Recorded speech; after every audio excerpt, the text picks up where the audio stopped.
تو اس میں چلے جاتے ہیں. ایک دفعہ قومی اسمبلی کی جو اسٹینڈنگ کمیٹی ہے اس میں کسی نے سوال پوچھا تھا تو جواب دیا گیا تھا کہ جی 22,000 لوگوں کے پاس دوہری شہریت ہے. تو بہت بڑا نمبر ہے.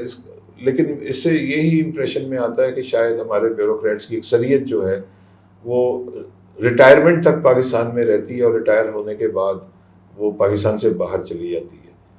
جہاں تک اس کے کانسیکوینسز باہر کے ہیں یعنی کہ انگلینڈ، امریکہ یا آسٹریلیا یا یورپ کے، ان کو تو اس سے کوئی فرق نہیں پڑتا کہ پاکستان میں جو بیوروکریٹ ہیں یا کوئی بھی ہے وہ ڈوئل نیشنل ہے کہ پاکستانی نیشنل ہے. اس سے ان کے قوانین پہ یا کسی چیز پہ کوئی زد نہیں پڑتی ان کو. لیکن ڈیفینیٹلی اداروں کو بھی، جو عالمی ادارے ہیں اور جو دوست ممالک ہیں جو ہمیں بہت ساری ڈونیشنز یا فنڈز دیتے ہیں یا بہت سارے لونز ہوتے ہیں، تو یہ جو ہم دیکھ رہے ہیں پچھلے 2 سال سے کہ بتدریج پاکستان کی کریڈٹ ریٹنگ بہتر ہو رہی ہے.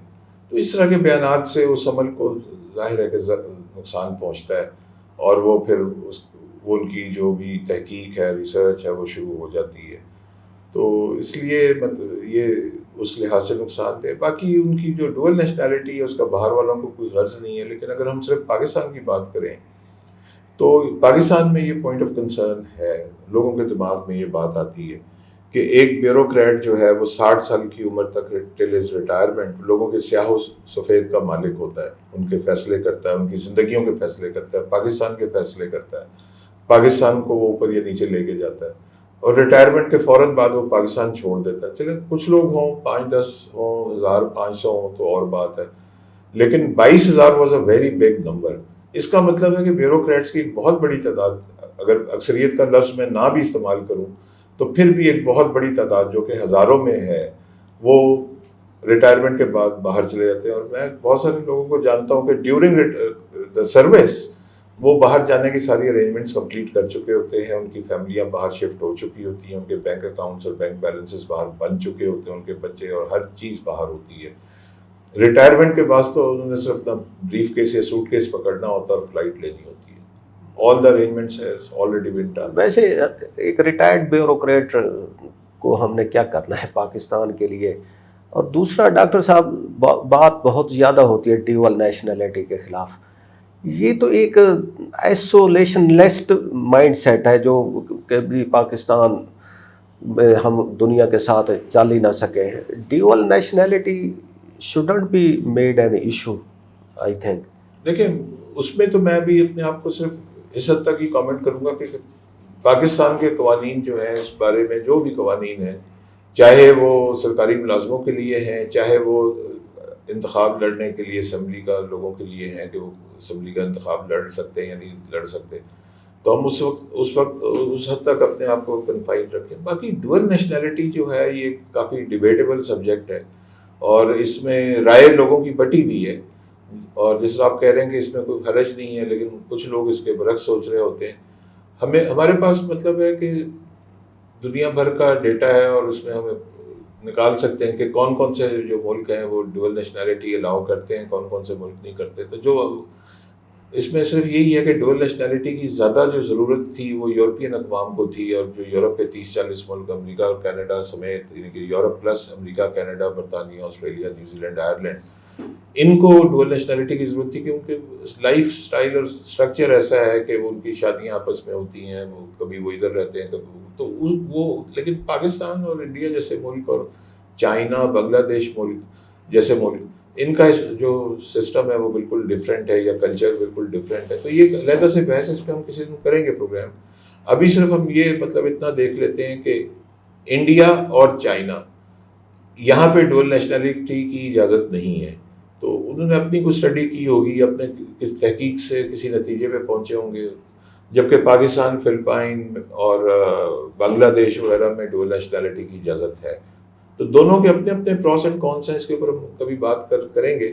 لیکن اخلاقی لحاظ سے دیکھیں 22,000 از اے ویری بگ نمبر، اور اس کا مطلب ہے کہ ہماری پوری بیوروکریسی جو ہے اس نے باہر ہی جانا ہے. اور وہ جو باہر جانے سے پہلے وہ جو مطلب ہے بہت بڑی رقم منتقل کی جاتی ہے، وہ کرپشن کی وجہ سے یا جس وجہ سے بھی وہ رقم حاصل کی جاتی ہے. تو یہ پوائنٹ آف کنسرن تو ہیں.